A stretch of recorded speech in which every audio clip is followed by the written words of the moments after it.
International trade में ये कई बार देखा जाता है कि एक देश का नुकसान दूसरे देश के लिए फायदा बन जाता है, और अगर फिर दो देशों के बीच ट्रेड वॉर चल रहा हो फिर तो सोने पे सुहागा।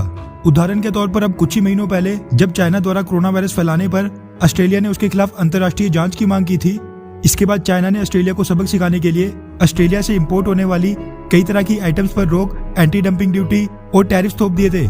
इनमें से मुख्य कोल था। चाइना के इस फैसले से इंटरनेशनल मार्केट में ऑस्ट्रेलियन कोल की डिमांड कम और सप्लाई ज्यादा हो गई थी, जिसके कारण ऑस्ट्रेलियन कोल के दाम भी पहले से काफी ज्यादा गिर गए थे।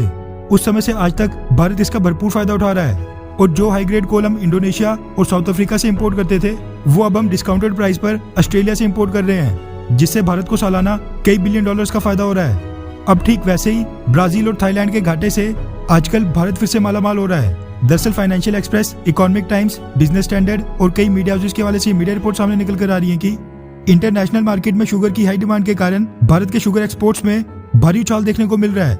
दुनिया के टॉप 3 शुगर एक्सपोर्टिंग देशों की बात करें तो पहले नंबर पर आता है ब्राजील, दूसरे पर थाईलैंड और फिर तीसरे नंबर पर आता है भारत। ब्राजील की बात करें तो उसने बढ़ते क्रूड ऑयल की कीमतों से निजात पाने के लिए शुगर केन से इथेनॉल बनाना शुरू कर दिया है। इसी के साथ इस साल ब्राजील के कई हिस्सों में सूखा भी रहा, जिसके कारण ब्राजील को दोहरी मार पड़ी और उसके शुगर एक्सपोर्ट्स रातों रात आसमान से गिरकर जमीन पर आ गए। ठीक ऐसा ही हाल थाईलैंड का भी हुआ, जो शुगर का दूसरा सबसे बड़ा एक्सपोर्टर है।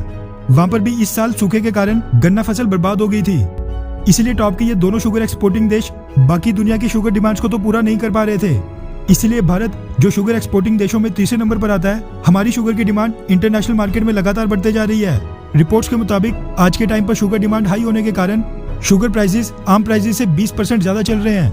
वहीं national federation of cooperative sugar factories ने भारतीय सरकार से आग्रह किया है कि मौजूदा हालातों को देखते हुए इस साल के लिए शुगर एक्सपोर्ट कोटा, जो कि आज के समय 60 लाख टन है, उसको जल्द से जल्द बढ़ाया जाए, ताकि ज्यादा से ज्यादा शुगर एक्सपोर्ट करके ज्यादा लाभ उठाया जाए। इसके पीछे national federation of cooperative sugar factories ने तर्क दिया है कि क्रूड ऑयल की लगातार बढ़ती कीमतों के कारण ब्राजील अपने गन्ने का इस्तेमाल इथेनॉल बनाने के लिए करता रहेगा, जबकि थाईलैंड में सूखा पड़ रहा है। वहीं भारत में भी शुगर सीजन खत्म हो गया है और हमारी शुगर बिल्कुल फ्रेश पड़ी है। लेकिन एक्सपर्ट्स का कहना है कि भारतीय सरकार को पैंडेमिक के चलते भारतीय मार्केट और भारतीय कंज्यूमर को ध्यान में रखकर कोई फैसला करना होगा, ताकि डोमेस्टिक मार्केट में शुगर प्राइसेस बेलगाम ना हो जाएं। इसी के साथ कुछ रिपोर्ट्स ये भी सामने आ रही हैं कि आज के समय स्ट्रॉन्ग इंटरनेशनल शुगर डिमांड के कारण भारतीय शुगर मिल्स और शुगर कंपनियों के स्टॉक पिछले कुछ ही महीनों के अंदर रातों रात आसमान छू रहे हैं। मगर हम आशा करते हैं कि इंटरनेशनल मार्केट में बढ़ते शुगर प्राइसेस का लाभ जमीन पर गन्ने की खेती करने वाले किसानों को भी मिले, वरना ये बड़ी बड़ी शुगर मिल्स, इंपोर्टर, एक्सपोर्टर्स और ट्रेडर्स ये सब के सब भारी मुनाफा खा जाएंगे और किसानों को कुछ भी नहीं मिलेगा।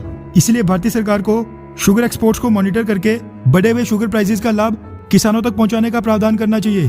खैर, आपके परिवार में कोई किसान है, हाँ या फिर नहीं? नीचे कमेंट करके जरूर बताएं। अच्छा सुनो, चैनल को सब्सक्राइब करो, उसके बाद घंटी बजा देना ताकि अगली वीडियो आपसे मिस ना हो पाए। Thank you.